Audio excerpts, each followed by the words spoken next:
여러분 안녕하세요. 8번째 강의입니다. 8번째 강의는 7번째 강의를 듣지 않고는 확인할 수 없는 강의이기 때문에 들여다볼 수 없는 강의가 될 것이기 때문에 여러분 꼭 7번째 강의를 보시고 그 다음 8번째 강의를 이어서 봐주시기를 부탁드립니다. 8번째 강의 제목은 여러분들이 다 잘 아시는 바로 그 제목입니다. 이 사람은 우리가 지금 열심히 들여다보고 있는, 이 사람의 생각을 열심히 들여다보고 있는 요한이라는 사람, 요한계시록의 기록자인 요한이라는 사람이고 8번째 강의 제목은 이렇습니다. 다음 이야기에서 계속. 우리가 지금 다음 이야기라고 하는 것은 예레미야 이야기가 되겠습니다. 구약 예언서가 있고 그 구약 예언서의 다음 이야기로서 요한계시록이 기록되었다는 것을 우리가 몇 차례나 지금 확인하고 있는 것이죠. 그리고 지금까지 강의를 보셨던 분들은 이제 잊을 수 없는 합리적인 결론 하나를 얻으셨을 겁니다. 그건 뭐냐면 요한이 기록한 요한계시록은 구약 예언서의 총결산이다, 이렇게 말할 수 있다는 것이죠. 요한계시록은 구약 예언서들의 총결산이다. 여러분, 성경을 읽는 가장 재미없는 방식, 그건 성경을 뒤에서부터 읽는 거예요. 지금 말씀드린 바와 같이 요한계시록은 구약 예언의 총결산인데 그 총결산을 앞에 내용 없이 그저 읽어보려고 시도를 하면 모든 내용들이 수수께끼가 될 겁니다. 그래서 한국교회 성도분들에게 요한계시록이 어려운 책으로 남아있었다면 그 이유는 단연 구약 예언서에 대한 면밀한 이해 없이 뒤에서부터 성경을 읽으려고 시도했기 때문에 따라오는 자명하고 당연한 결과였던 것이죠. 그래서 제가 누차 말씀드립니다. 성경은 앞에서부터 봐야 한다. 그리고 성경 기록자의 입장, 그 사람의 상황, 그 사람의 역사적 정황을 상상해 가면서 어떻게 느꼈고 어떻게 생각했을지를 상상해 가면서 앞에서부터 쭉 읽는 것이 성경을 읽는 가장 좋은 방법이다. 그리고 제가 지금 강의에 사용하고 있는 것은 새번역이라는 번역이고 또 이제 중간중간 필요한 부분이 있다면 제가 직접 번역한 것들을 사용하고 있는데 개역 한글 개역 개정보다는 문맥을 편하게 확인할 수 있는, 어린이들과 술술 읽을 수 있는 그런 쉬운 번역을 사용하시는 것을 여러분들께 꼭 권해드리고 싶습니다. 그러면 본격적으로 오늘 요한계시록 본문을 들여다볼게요. 오늘 우리가 시작해야 될 본문은 요한계시록 15장입니다. 자, 요한이 보이시죠? 요한계시록 15장에 보면 이런 본문이 있습니다. 하늘의 증거장막의 성전이 열리고 그 안에서 깨끗하고 빛나는 못옷을 입고 금띠를 두른 천사들이 나오자 네 생물 중 하나가 7천사에게 금잔을 하나씩 주었습니다. 그 잔에는 영원히 살아계신 하나님의 진노가 가득 담겨 있었습니다 라고 되어 있죠. 여러분, 이 구절 하나만 읽고도 벌써 구약 예언서의 그 짙은 향기를 느끼실 수 있을 거예요. 일단은 네 생물 보이시죠?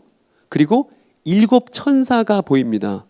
요한에게 나타났던 예수님과 비슷한 옷을 입고 있는 7천사 말이에요. 그리고 이 7천사는 뭘 들고 있냐면 7잔을 들고 있죠. 그리고 이 잔은 어떤 잔이냐면 영원히 살아계신 하나님의 진노가 가득 담겨 있는 진노의 잔입니다. 여러분, 여기까지 딱 읽어놓고 나면 떠오르는 사람이 있으시죠? 7강을 봤다면 놓칠 수 없는 한 사람이 머릿속에 떠오르시죠? 이 사람 말이에요.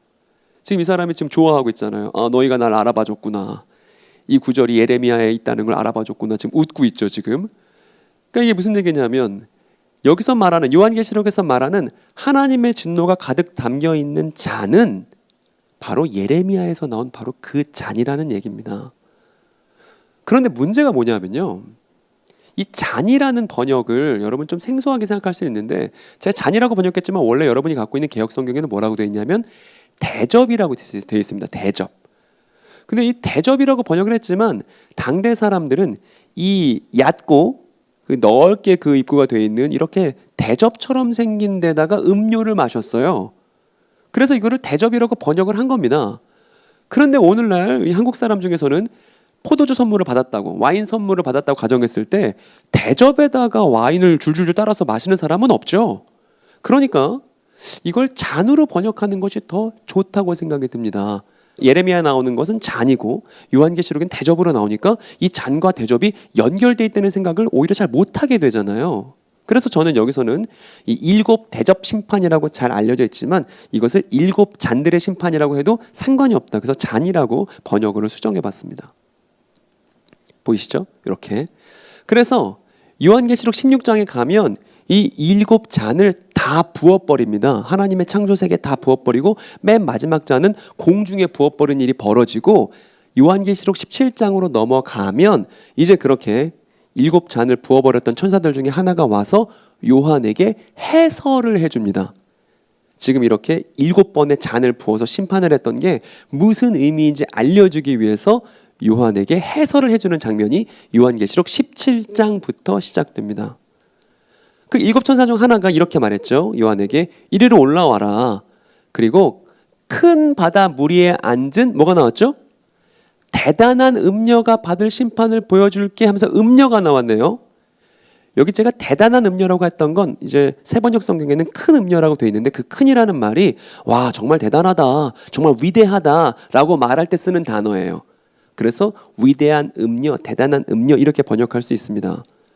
그리고 또 뭘 보여주겠다고 했냐면 세상의 왕들을 보여주겠다는 거예요. 근데 어떤 왕들이냐면 그 음녀와 더불어서 음행을 저질렀던 세상 왕들을 보여주겠다는 겁니다. 그리고 마지막으로 땅에 사는 사람들, 그리고 이 땅에 사는 사람들도 마찬가지로 그 음행의 포도주에 취해버린 그 땅의 사람들을 보여주겠다는 것이죠. 그러니까 대상이 세 가지죠. 지금 7대접 심판, 7잔 심판이 벌어진 이후 그것을 해설하는 천사가 등장했는데 요한에게 세 가지를 보여주겠다는 거예요. 먼저는 음녀, 두 번째는 세상 왕들, 세 번째는 땅에 사는 사람들. 그러니까 우리가 이어지는 그 천사의 해설을 들을 때 저 세 가지 대상을 유념하고 본다면 길을 잃어버리지 않고 잘 내용을 이해할 수 있을 겁니다. 그래서 이 천사가 요한을 어디로 데려가냐면 광야로 데려가요. 왜 광야로 데려갔는지는 다음 강의에서 제가 자세히 말씀드릴게요. 일단 광야로 데려갔고 광야에서 뭘 보게 되냐면 음녀를 마주하게 됩니다. 이 음녀는 옷을 붉은색 혹은 자색으로 이렇게 꾸몄고 머리에는 이제 금도 이제 장식을 해놨고요. 또 목에는 진주 목걸이도 주렁주렁 지금 걸고 있네요. 이 대단한 음녀. 그리고 또 이 대단한 음녀와 함께 뭘 보게 되냐면 여러분 너무 잘 그렸죠? 제가 지난주에 하루 종일 걸려서 그려놨던 이 7머리에 10뿔을 갖고 있는 짐승.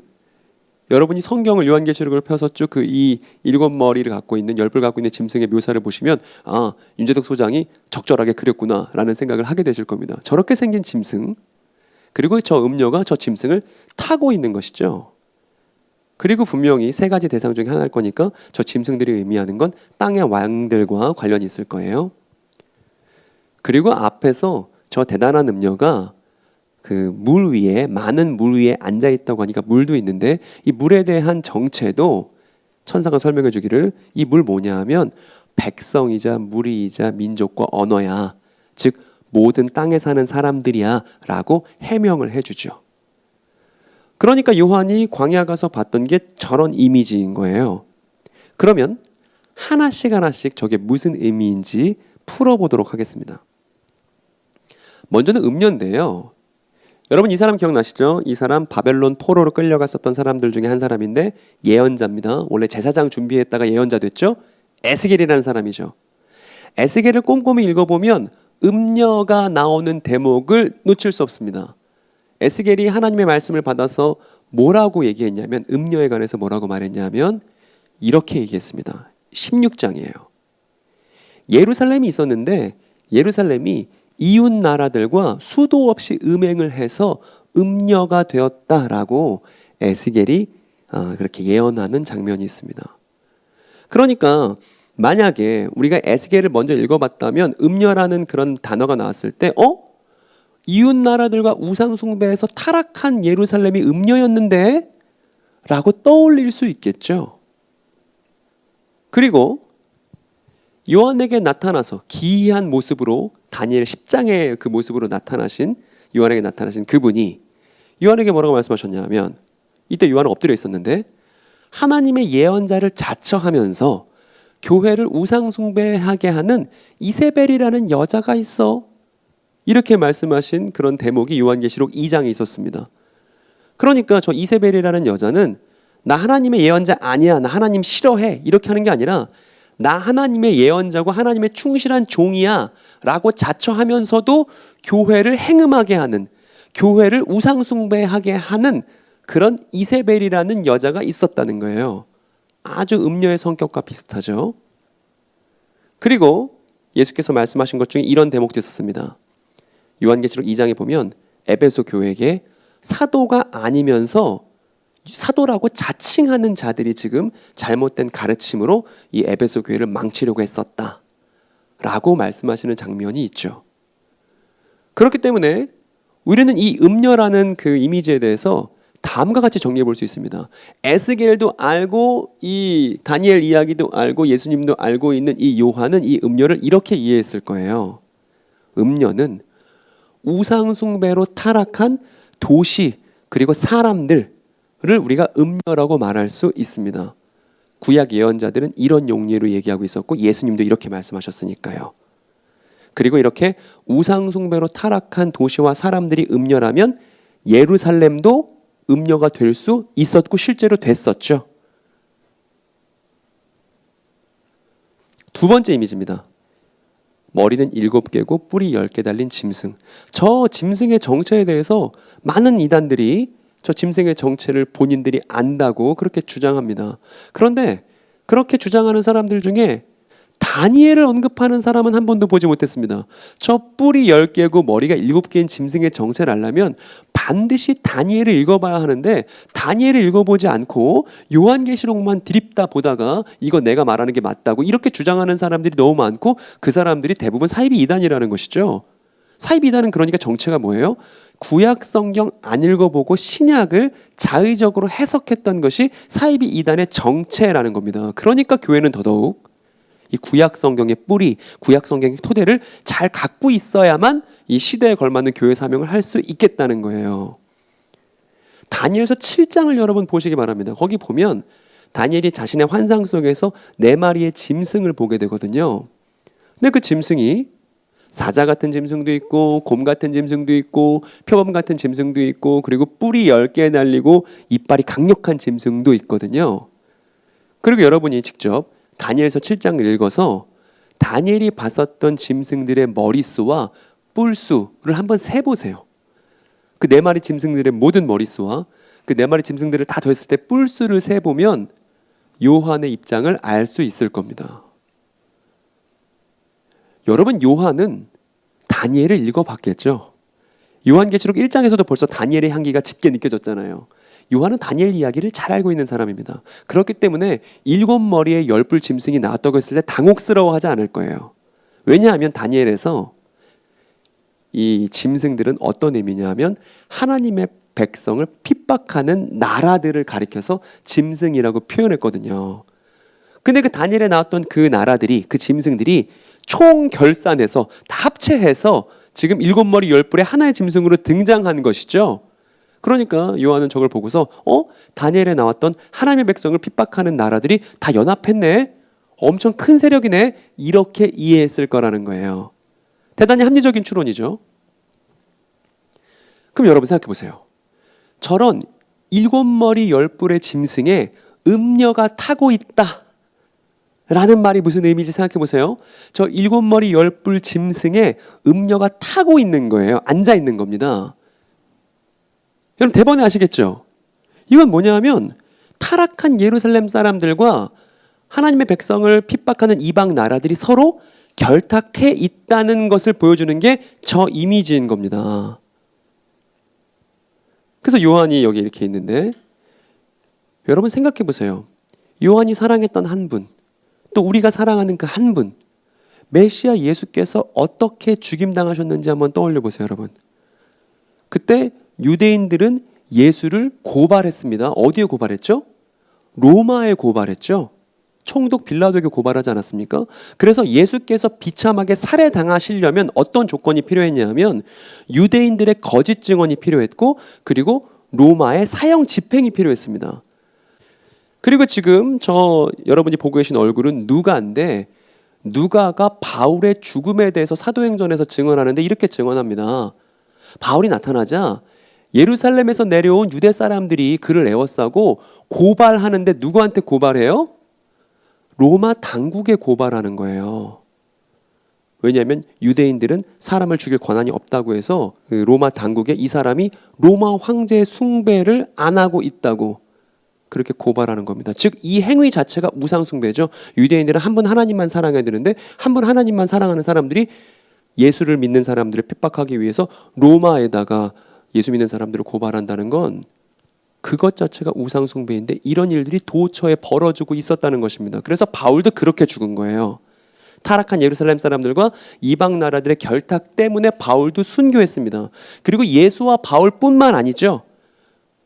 신약 성경에서 사도들 무수하게 순교했었던 많은 사람들은 다 어떻게 죽임당했던 것이냐면 예루살렘 사람들의 고발과 로마의 집행이 있었기 때문에 순교가 벌어질 수 있었던 거예요, 여러분. 그러면 이 장면은 너무 분명하죠.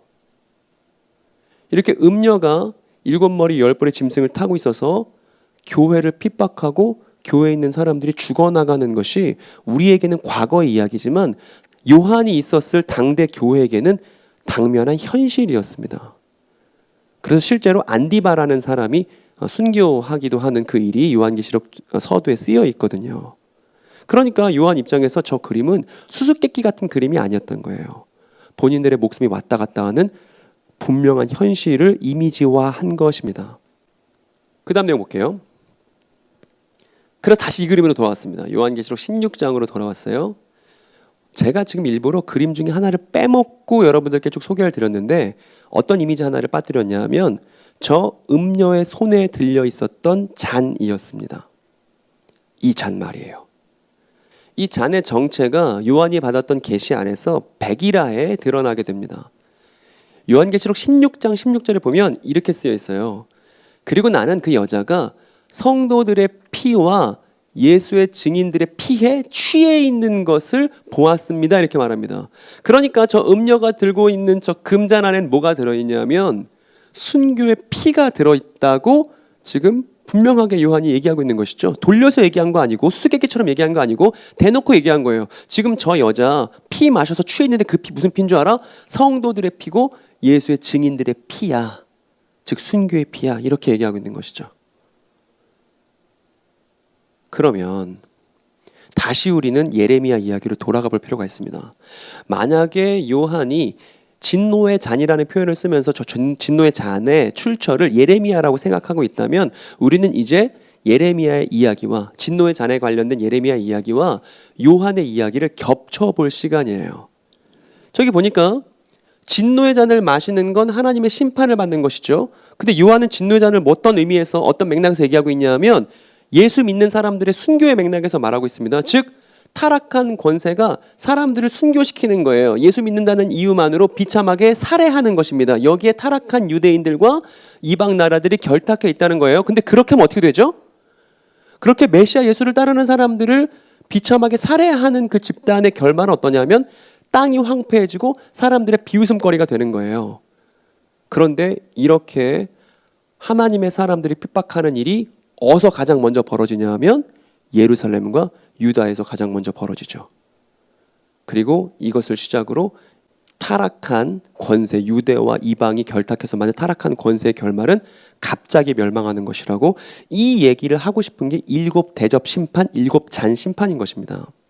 여기 쓰여 있죠. 이렇게 말입니다. 이 내용들 예루살렘과 유다가 가장 먼저 마시고 모든 나라들이 마시고 마지막에 바벨론이 마셔서 갑작스럽게 멸망할 거라는 얘기가 요한계시록에도 똑같이 뒤에 이어지게 됩니다. 다시 요한이 나왔습니다. 이번에는 16장 다른 본문을 읽어볼게요. 그리고 네가 본 열불과 그 짐승은 하고서 이제 천사가 요한에게 해설해 주는 건데 어떻게 될 것이냐면 그 음녀를 그 창녀를 미워해서 비참하게 만들고 빨개 벗은 꼴로 만든다는 겁니다. 그리고 그 창녀의 살, 그 음녀의 살을 삼키고 끝내 어떻게 하냐면 그 여자를 불에 태울 것이라고 하네요. 그러니까 아까까지는 서로 결탁해 있었는데 이제는 어떻게 됐냐면 저 7머리 10뿔 짐승과 저 음녀가 반목하게 된다는 것이죠. 서로 미워하는 관계가 된다는 것이죠. 그래서 저 추악한 음녀의 꼴이 어떻게 되냐면 비참한 꼴을 당하고 끝내 불에 태워진다고 그렇게 천사가 요한에게 말해줍니다. 그리고 그 다음 장에 가서 보니까 네가 본 그 음녀 정체가 뭔 줄 알아? 세상의 임금들을 다스릴 수 있는 그런 권한이 있었던 대단한 도시를 말했던 거야. 근데 그 도시가 다 불태워진 거야.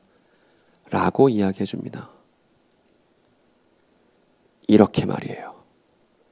그러니까 지금 우리가 보고 있는 이 요한계시록 16장, 17장, 18장, 19장에 나오는 이 심판 내용은 하나님의 백성을 핍박했었던, 그게 유대인이든 그게 이방인이든 하나님의 백성을 핍박했던 세력의 패망을 말하고 있는 본문으로 읽는 것이 마땅하다는 것입니다. 그리고 그 패망은 실제로 벌어지기도 했죠. 왜냐하면 로마와 결탁해서 예수를 죽이고 사도들을 순교하게 만들었고 무수한 사람들을 핍박했었던 유대가 어떻게 됐나요? AD 70년에 실제로 로마에 의해서 함락당하고 멸망당하고 성전이 또 깡그리 무너지는 일이 실제로 벌어졌기 때문입니다. 그때 예루살렘은 다 모조리 불타버리는 일이 역사적 현실 속에서 실제로 벌어졌었죠. 그러면 요한계시록의 다음 장을 한번 펼쳐보도록 하겠습니다. 요한계시록 18장인데 여기서도 우리가 예레미야를 만날 수 있습니다. 요한계시록 18장에 가면 힘센 천사가 등장합니다. 그리고 힘센 천사가 맷돌같이 큰 돌을 하나 가져와서 이걸 바다에 던져버립니다. 여러분 근데 뭔가 익숙한 또 느낌이 드시죠? 이 장면 본 것 같죠? 이렇게 돌을 빠뜨려서 다시는 이제 그 돌이 이 물 위로 떠오르지 않을 것이라고 그렇게 심판의 메시지를 이야기했던 것이 우리가 앞선 강의에서 봤었던 예레미야가 스라에게 꼭 하라고 말했었던 퍼포먼스랑 똑같잖아요. 똑같은 장면이 요한계시록에도 펼쳐지는 것이죠. 그래서 저렇게 맷돌 같은 큰 돌을 바다에 풍덩 던져버린 힘센 천사가 이렇게 말합니다. 그 큰 도시 바벨론이 이렇게 큰 힘으로 던져질 거니까 다시는 그 흔적도 찾을 수 없을 것이다. 맷돌 소리도 다시는 네 안에서 들리지 않을 것이고 또 등불빛도 다시는 네 안에서 비치지 않을 것이고 신랑 신부의 음성도 다시는 네 안에서 들리지 않을 것이다. 이거 고스란히 예레미야에서 갖고 온 표현들이죠. 그러니까 지금 예레미야에 있는 내용의 성취에 대해서 요한계시록이 말하고 있다는 또 다른 근거가 지금 여러분이 보고 있는 요한계시록 18장의 내용들입니다.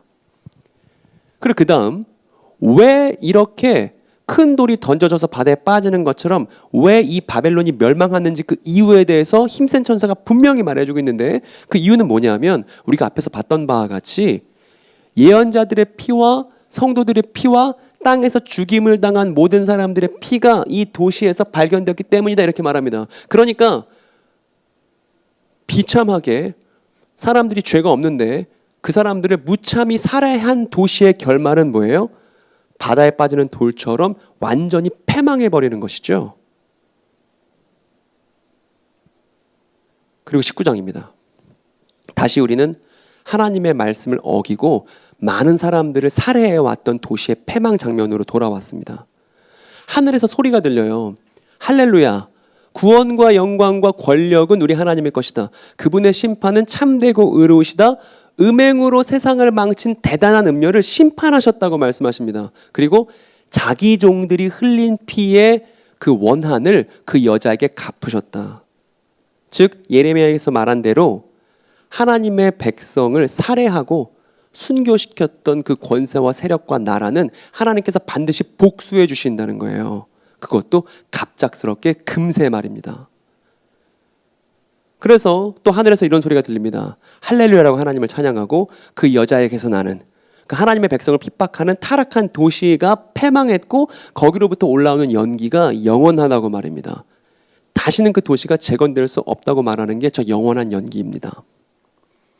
그리고 하늘로 올라가 보니까 저 메시지에 하나님의 보좌를 둘러싸고 있는 24명의 장로들이 아멘으로 화답합니다.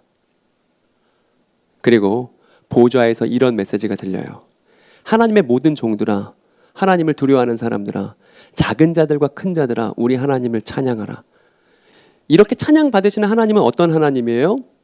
죄 없이 진실의 소리를 묵살했었던 그런 나라와 세력을 반드시 심판하시고 원수를 갚아주시는 그 하나님에 대한 찬양인 것이죠.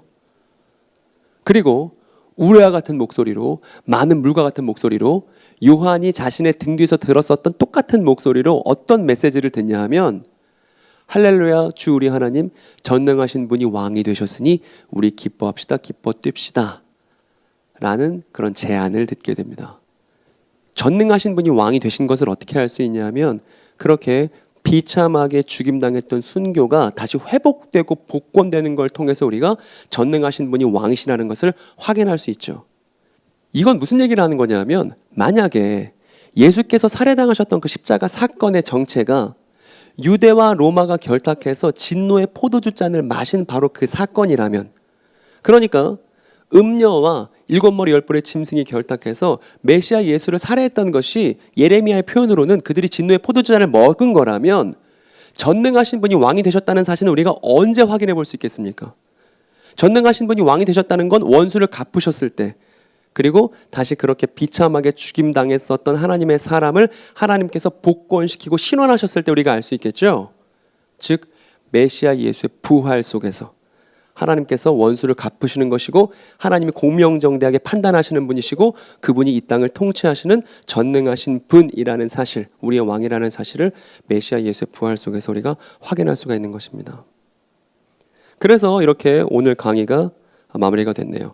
오늘 우리는 바벨론 심판, 요한이 계시를 받았었던 바벨론 심판에 관해서 짤막하게 다뤘습니다. 제가 여러분들에게 중요한 대목들은 모두 말씀을 드린 것 같아요. 이제 여러분들이 하셔야 할 일은 직접 예레미야를 읽고 그리고 직접 요한계시록의 그 16장부터 19장에 이르는 바벨론과 관련된 본문들을 읽으면서 어떻게 내용이 연관되어 있는지를 확인하는 일입니다. 그리고 이건 수수께끼 같은 메시지가 아니라 예레미야에게 하셨던 그 메시지 그대로 요한의 시대에 이루어졌다는 얘기를 요한계시록이 분명하게 말하고 있다는 거. 그래서 요한계시록은 꼬인 책이 아니라, 모르게 쓰인 책이 아니라 요한계시록이기 때문에, 계시는 마침내 그 의미가 드러났다는 의미이기 때문에 우리는 구약 예언서의 그 안목과 그 관점을 통해서 요한계시록의 의미를 백일하에 알 수 있다는 사실을 여러분들이 꼭 직접 확인해 보셨으면 좋겠습니다. 그러면 다음 시간에는 제가 앞에서 말씀드린 대로 광야에 대해서 그리고 어린 양의 군대에 대해서 말씀드리는 다음 강의로 여러분들을 찾아뵙겠습니다. 감사합니다.